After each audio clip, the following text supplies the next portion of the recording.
Hello po. Kumusta po? Andrew Chua po ng High Pressure Game Farm. Alam niyo po ba na kung ano po ang tawag doon sa manok na kapag po binitawan mo sa ruweda, halos hindi ho umaalis sa pwesto niya. Ang termino po na ginagamit doon nung araw hanggang sa magpangayon, lalo po yung mga sinaunang sabongero, ay binging manok po. Na kahit po anong gawin ninyong bugaw doon sa manok, hindi po yan talaga aalis sa kinatatayuan niya. At most of the sabongeros are wanting to have that kind of style na bingi po yung manok. Kasi po, unang-unad po nung araw, katulad po na nasabi ko sa ibang video, ang mga manok po kasi nung araw, lalo po yung mga tinatawag na Texas, ay mga medium to low po. Na kaya po, lalo yung mga manok na Amerikano, kaya po ang mas gusto po ng mga karamihan na nagmamanok nung araw, lalo doon sa mga mga tinatawag natin mga big time, na ang manok po nila ay talagang hindi po gumaalis sa pwesto nila. Kasi po, kapag napalaban po yan sa mga high station, kadalasan po, pag nag-aangatan po yan, piyabit po ang palagi ang Texas nung araw. Texas patawag dyan Texas tsaka hybrid ang tawag nung araw. Nung araw hindi pa din masyado yung mga breeder na Amerikano nire-recognize sa mga kanilang mga binuong materyales. Yun po, kasi po kaya po pinapagirian para hindi po sumama sa taas.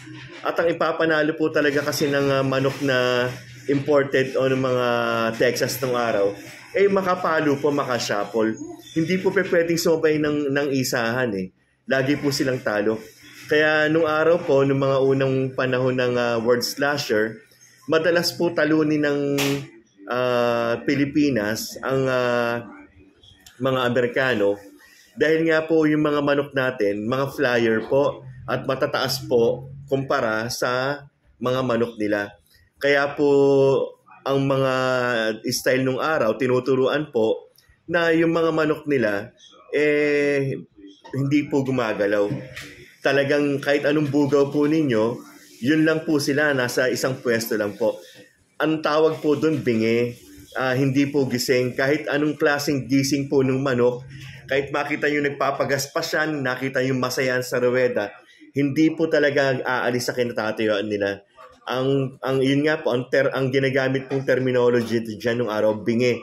Ngayon, kung tatanungin po ninyo ako kung paano naging bingi, hindi ko din po alam. As I have said, terminology po, yun po yung tawag doon, hindi gising. Hindi po gising yung tawag sa ganun, na hindi po tulog, kasi yung iba ho, lalo yung mga bagitong nagmamanok, kapag po nakakita ng gano'n na yung manok na binitaw sa ruweda, hindi gumagalaw halos, ang tawag po doon tulog.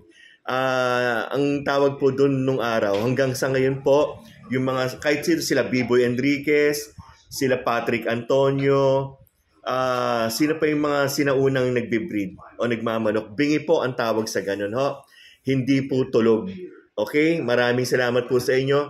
Hanggang sa susunod po nating video, Andrew Chua ng High Pressure Game Farm. Maraming salamat po.